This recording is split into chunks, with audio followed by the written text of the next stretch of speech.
on May 8th. We've discovered 2 comets. Prepare. They're both headed for Earth. For impact. From executive producer Steven Spielberg and director Mimi Leder, Deep Impact, rated PG-13, starts Friday, May 8th. Welcome to One and All. We're back in the car for episode 180 of the Confessions of a Not So Dangerous Mind podcast. I'd like to thank you all for taking this ride home with me here on this kind of warm Wednesday. It wasn't supposed to get to the 70s, but yeah, we had a little thunderstorm, we got bad weather warnings, lightning strikes, some power outages in and around areas of Suffolk County, but it ended up being a really nice day, very little wind, and yeah, into the 70s. If you're checking out this episode on the YouTube channel, haven't done so already, please click like, subscribe, comment, share, turn on those notifications. Or if you catch this episode on the audio platforms such as Spotify or iTunes, same general rule applies. Click like, subscribe, share, turn on those notifications. So today is the 26th anniversary of the release date of one of 2. The meteors / comets are heading for Earth, and we're all going to die movies.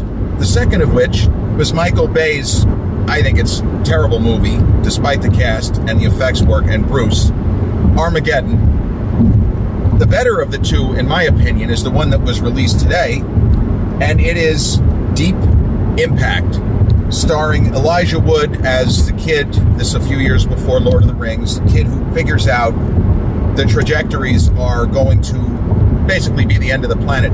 Elijah Wood in this movie is the teenage genius version of Leonardo DiCaprio and Jennifer Lawrence in Don't Look Up. We're all dead, now what? And other members of the cast, Tay Leone, who was on Meteoric Rise to the Top, Morgan Freeman plays President of the United States, and I think James Cromwell off of LA Confidential, great actor, I think he's in it. And just a lot of Maximilian Schell. That was kind of weird casting. Maximilian Schell, of all people, playing Taya Leone's dad. Just a lot of really interesting. Robert Duvall, all-timer. Ron Eldard is terrific in the film. Amy Brenneman. It's funny to start rattling off the names of the people as I remember. It's not really an actor's movie, but even if you haven't seen it, the film is streaming on Paramount Plus, before I forget to mention. But it does have the kind of Independence Day, which was 2 summers prior, but the Independence Day structure. And by that, I mean following a number of different characters and narratives until they all kind of converge. We meet Elijah Wood's character. We see Morgan as the president. Taya Leone is following a lead which she thinks has something to do with an affair, like a presidential level affair. But it turns out that ELE, she thinks that it's the name of a woman named Ellie that either the president or somebody close to the president is having an affair with. The ELE is not a woman's name. It stands for Extinction Level Event. And then the movie goes from there. And later films, such as 2012, and the more recent, which I thought was terrific, Greenland with Gerard Butler, the idea of certain people are going to be saved because they're just really important.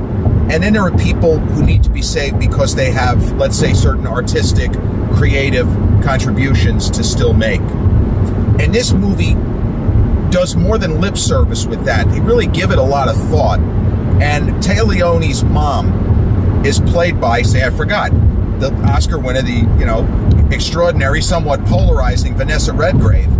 And her character is a brilliant artist, one of the greatest living artists. But she's already 65, 70, however old she is. They ain't taking her. She's already, I guess, outlived her artistic peak. And we need to get a younger artist. I don't know how the mechanics of that would work, but the idea is they're not saving her. But Taya Leone, because she's now a big reporter, a star, because of the breaking of this story that we're all going to die, she's going to be saved. And then the movie is a sort of race to get to safety if you're one of the people where getting to safety is possible or government mandated. And the rest of humanity is probably going to die. And we send astronauts up into space. That's the Ron Eldard, Amy Brenneman, Robert Duvall group. They're up there trying to deflect the main meteor that is the planet killer. There was one, the smaller one, I think, called Biederman. That's the Elijah Wood character. They named it after him, or he named it after himself. That one's not a planet killer. The other one is. And the way the movie deals with what appears to be, I hate to use the phrase, Kobayashi Maru, it appears to be a no-win situation. And for the hundreds of millions of dead people, it was a no-win situation. But Duvall's character and Ron Eldard and Amy Brenneman's great. She is great in this movie. I feel like she gives the best performance out of anyone. And I think this was before she did that show, Judging Amy. Funny, they used her name. She's just a terrific actress, and she popped up in a number of movies in the 90s. She's in Heat. She plays Bobby D's love interest in that phenomenal Michael Mann film with Val Kilmer and Al Pacino, of course. And she's actually pretty fucking funny, even though it's not a comedic movie. She's pretty funny in the movie Daylight. She has a couple of moments in the first act that had me screaming. Daylight opposite Sylvester Stallone. So the actors all give their best. And this was a movie, and it's not the only one in the 90s, that the trailer did something which got people into theaters just by one shot or sequence of shots, which obviously were special effects in the trailer. Well, this movie, because Independence Day did it, it was not really even a trailer, it was a teaser. The teaser trailer for Independence Day, they hadn't actually shot very much of the actual film. The teaser trailer had the White House blowing up. It's kind of ghastly that got us into the theater, but you know, what are you gonna do? Deep Impact. The trailer gives us the basic gist of what I said, does it a lot quicker than I could. And then there is an incredible, even for now, a stupendous special effects shot. I think they used miniatures and models and some kind of 90s era matte paintings, and maybe a motion capture. I don't know the mechanics of the special effects, but it is a special effects shot of a tidal wave destroying the New York City skyline, and before 9/11. So it was bad enough to see it in 1998, and in a trailer, it's almost like you can't stop watching. This is horrendous, but I'm going to go see the movie. Could you imagine if this happened? This is horrible, but I'm going to go see the movie. Sorry, that was my reaction. You know, seeing the preview in the first part of 1998 along with everyone else. We all said the same thing. This is fucking crazy. This movie looks crazy. That special effects shot at least added $100 million to the box office gross. No question about it. Now, the surprise, because Advance Buzz, if my memory is correct, Advance Buzz on Armageddon was very strong. Armageddon sucked. I'm sorry, it's just not a good movie. I agree with Roger Ebert's review wholeheartedly. He said they make first off, the greatest line in the thing was they make NASA look like a sports bar. He said it's ridiculous. We're supposed to believe this is NASA. It looks like Billy Bob Thornton is ordering drinks for everybody. Like, what the fuck? What were they doing there? Like, he didn't like the framing and the staging of the shots. It looked like a bar. And after reading his review, watch the movie, it kind of looks like they're sitting at a bar, doesn't it? They look like they're at a sports bar. It's great. And there were just a lot of problems with the script. Now, Deep Impact is not a perfect film by any means, but it gets more things right and actually takes the material seriously. It doesn't take oil drillers, send them up into space to save humanity as they do in Armageddon. That whole concept was absurd. It was so fucking stupid. So what? Another thing this movie does, not to get racial, not to get political, but the point has to be made. Morgan Freeman's playing the President of the United States. An African-American male is president. And there is nothing, the movie does not comment on it. And I'm reminded of Clint Eastwood in Unforgiven when he cast Morgan Freeman as his writing partner, Ned, in the world of the movie. No characters mention his race. And you could say, well, that's a little bit unlikely. But that's what I was reminded of when I saw Deep Impact. Oh, this is great. They cast Morgan Freeman as the president, you know, with the tones. He just has such an incredible presence. But the movie does not make a big deal about it. And some people might take issue with me for saying that. but they don't. He's just presented as the president, just as any other movie with presidents of that era. Kevin Kline in Dave, and Michael Douglas in The American President. They don't have to belabor what he looks like or who he is or what his background is. He's just the president. And Morgan Freeman in this movie is simply the president, and they don't need to say anything else. And to me, it works beautifully. And he has the gravitas. He absolutely does. Now, the other interesting thing, not related to this movie, about Morgan as president, his character is a focus, but he's not the primary focus of this movie, as Kevin Kline playing the dual role in Dave as Dave Kovic, the CPA, who stands in for the actual president, William Harrison Mitchell, also played by Kevin Kline. Those are the primary characters in the movie Dave, more so Dave Kovic than William Harrison Mitchell. Michael Douglas in The American President is the main character. The movie is not called The American President by accident. It is about him, the guy, Andrew Shepard. He's the main character.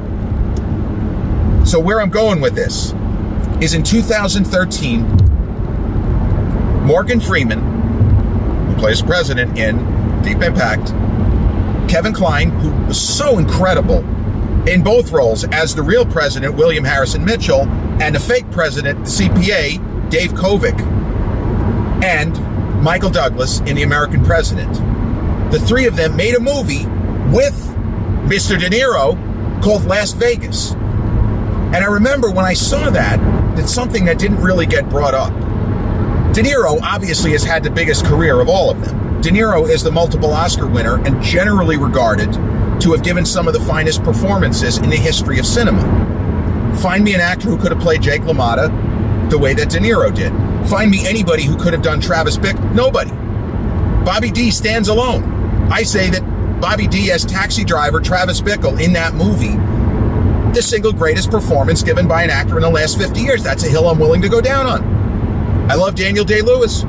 He's given some epic performances, but I haven't seen anything from Day-Lewis that compares to the transformation where you forgot you're not really watching Robert De Niro. You're watching this fucking lunatic drive a cab in New York, and he's like a nuclear bomb about to go off. What the fuck are we doing here?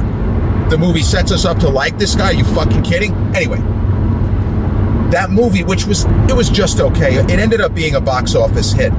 But while watching the film, I was struck by the fact that Morgan, Michael, and Kevin in the 90s all played the President of the United States to varying degrees of effect and success. And you could argue that the movie with Morgan Freeman, Deep Impact, is the weakest film of the three, even though I think it's terrific. The American President is a fantastic film. It takes the presidency seriously. And Michael Douglas, I gotta say, he looks really fucking presidential.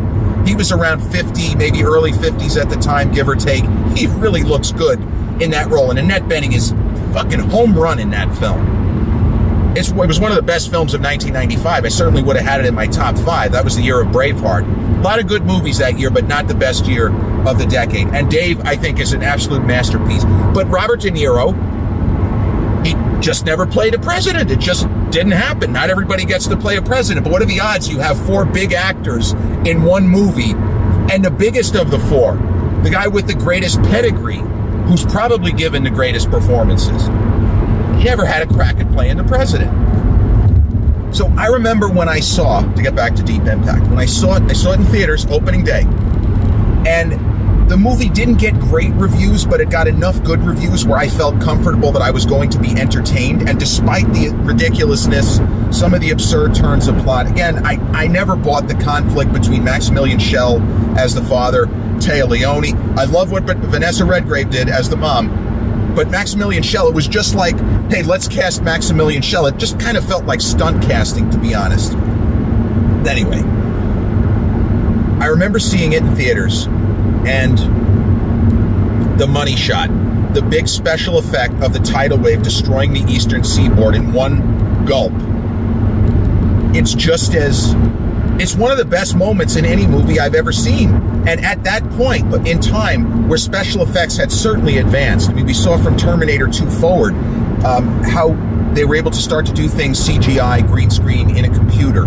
But man, there were moments in that it looked real. They really sold it, and the effects work is just dynamite in the film.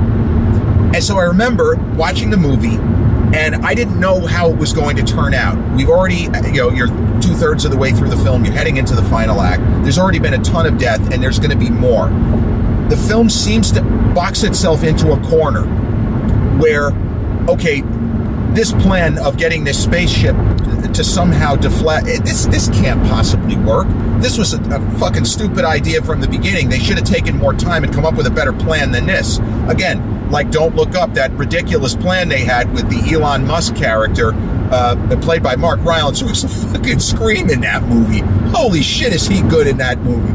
Great performances. I don't altogether love that film, by the way, Don't Look Up. But the movie Deep Impact seems to box itself into a corner and makes a narrative surprise twist choice that works within the context of the film. It's not something that I had thought about, and the movie is able to kind of have its cake and eat it too. And normally I would be aggravated. I would say this is pandering, this is bullshit, but I bought it. And spoiler alert, I'm happy that Elijah Wood's character is chosen to go. He saw the fucking comet. He gave everybody a chance. So even if he doesn't even end up going to college, he deserves to live. If I'm allowed to say that one person deserves to live over another. There have been a lot of movies, and as you see, Greenland, highly recommended. Gerard Butler really is great in that movie. It's the same kind of film, only more of a street level with all this crazy carnage going on around it. But that movie really goes into the idea of this guy has to be saved because, well, he's a structural engineer. We're going to need guys like that. You're just a lawyer, Hey, fuck you, all your fucking lawyer friends too. Yeah, that sort of thing. So Deep Impact ended up being a massive box office hit. I believe at least 25%, if not a third, due to that one shot in the trailer of the tidal wave swallowing up the Twin Towers and the rest of the New York City skyline. And some of the special effects don't work. Again, to give a little bit away, there's a scene with Maximilian Schell on the beach with Téa Leoni, and there's a special effects shot it's come on, it looks like you're playing a video game. They shouldn't have done it, or they should have figured something else out because it was going to look goofy and weird. But Robert Duvall, an actor I absolutely love, and not even for The Godfather. So many people would say that his work as Tom Hagen in Godfather, especially the first one, unbelievable. When I think Robert Duvall, the first movie that comes to mind is The Natural, Robert Redford, where he plays a kind of heel character and does it so beautifully that at the end of the movie you're not really sure if this is actually a heel character at all or if he's just a journalist. This is literally exactly how this person would be, and not because he's a bad guy, but because he's doing his job. He's trying to build up more interest in the sport of baseball, which he loves. It's my favorite, certainly under the radar, Robert Duvall performance. I like what he does in Deep Impact. He doesn't have that much to work with. He has one great moment. And Ron Eldard, I really like Ron Eldard. I love him in Sleepers, the Barry Levinson film from a couple of years earlier. I assume that he got this on the strength of his performance in Sleepers, which a lot of people were pissed off with that movie because the book was presented as a true story and maybe some elements of the book happened, but it didn't happen exactly. There's no way. But it's beside the point. Ron Eldard is very, very solid in Sleepers.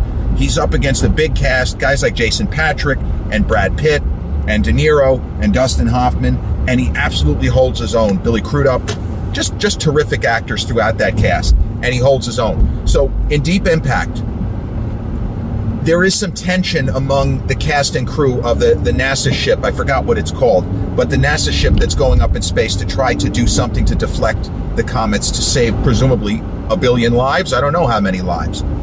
And this is something I didn't like in the film. There's this kind of manufactured tension where the crew doesn't get along at the start. And we've seen that even in 1998, we've seen that sort of thing repeatedly. And that pissed me off. I'm like, you didn't need this. But there is a rapprochement. And Duvall's character is called Fish. He's called Fish by everybody in the film. And we go the whole movie not knowing why he's called Fish. But I remember his character was introduced, his real first name is Spurgeon. His name is Spurgeon Tanner. And I'm like, okay, well, I know why they call him Fish. I wonder if they're going to actually have somebody. I actually was thinking this. Is somebody actually going to ask the question, why do they call you Fish? Why do they call you Red? Like another Morgan Freeman film. Must be because I'm Irish. Shawshank. Why do they call you Red? Must be because I'm Irish. Do you dye your hair? Like that kind of thing. Late in the movie, Ron Eldard is talking to Duvall, and he goes, why do they call you Fish? I remember, I saw the movie with my sister. I started cracking up because I know exactly what's about to happen. And Duvall has fun with this because he knows it's stupid. Why do they call you Fish? And Robert Duvall, with that kind of cackle that he's famous for, he goes, well, kid, my name is Spurgeon. Spurgeon. Ron Eldard is kind of like hesitating. It's not clicking. And Duvall goes, Spurgeon, sturgeon, fish. Kid, that's 5 minutes my first day at the Naval Academy. That got a big laugh. Of course, Spurgeon sounds like sturgeon. Sturgeon is a fish. That's why they call him Fish. Again, this is not rocket science. This is the old 1 + 1 = 2 level. Very, very level 1. He's not called Fish because of some, Einsteinian reasoning. He's called Fish because his first name sounds like sturgeon, which is a fish. So again, no spoilers. But Amy Brenneman gets what I think is the best line in the entire film. Sorry, I'm going to give this away. When she and Ron Eldard and Duvall's character figure out what they think is a way to actually achieve their objective, as idiotic as it seemed a couple of minutes ago or earlier in the film, Amy Brenneman just has a kind of almost shocked look on her face when she realizes, and they all realize what they're about to do. She goes, look on the bright side. We'll all have high schools named after us. Yeah, that's not so bad. Now, in general, I am a fan of this type of disaster film. This is called a disaster film. Towering Inferno from the 70s, and then, the Poseidon Adventure, Irwin Allen, the master of disaster. He was the man behind films like those. I like Armageddon-type films in general. I like the concept in Independence Day, the way so many different kinds of people have to come together, and Deep Impact way more so than Armageddon. Armageddon is just so big and loud and dumb, with shit blowing up real good. And as much as I love Bruce, and Ben does his best, and Liv Tyler, and the whole cast, Will Patton, the movie is just not good. And Roger Ebert and Gene Siskel also didn't like the movie. In a review, they talked about, there are so many times in this film, he said, I counted at least 5 times that one character screams, it's gonna blow, or she's gonna blow. Couldn't they have come up with something other than that? That she's gonna blow, it's gonna blow? At least in Spaceballs, it's Mega Maid, sir. She's gone from suck to blow. At least that's a clever use of the phrase, she's gonna blow. That's what she said. I'm not a fan of 2012. I don't like it. And as I've said, I don't like Armageddon. But if you're asking me non-alien, I said Independence Day. So end of the world movies, I love Signs. Although in Signs, we're not really sure. It's kind of like a War of the Worlds. I guess it could be a planet ender. It could be a planet takeover. Signs might be my favorite movie out of all of these in this kind of ballpark of this could be it. We could be in for the end of humanity kind of a situation. I guess it doesn't matter one way or the other. I love Signs. And Independence Day is, I don't want to call it a guilty pleasure movie. I think it's a decent movie, but I understand why some people would, because it's so absurd and over the top and preposterous. And, with Jeff Goldblum, which part? He's great, and Will is great. Who's the man now? Dragging your heavy ass. So what the hell's that smell? All great, right? You punched the president. He wasn't the president then. You punched the president. Judd Hirsch, what a stereotypical character. I mean, there's so much to love about that movie that we can't help it. So Deep Impact, 375 plus million at the box office. Armageddon made over 500 million at the box office. So Armageddon was a bigger hit, but Deep Impact, relative to budget, and this is getting into the kind of accounting aspect. Armageddon was a way bigger budgeted film. The budget had to be well over 100, probably closer to 150. Deep Impact's total budget, including production and marketing, is listed as 80 million. That is a huge hit. 4.5 times almost its production cost is fantastic. And for what it tries to do, I think it succeeds beautifully. For the kind of, there's a couple of slack moments, but the first act is really tight where you're not really sure what's happening. If you don't know anything about this movie, if you just walk in completely cold, you don't know that it's a planet killer situation, you might think that this movie is about a presidential affair and it's that kind of thriller, as opposed to, no, the president's not having sex with a woman named Ellie.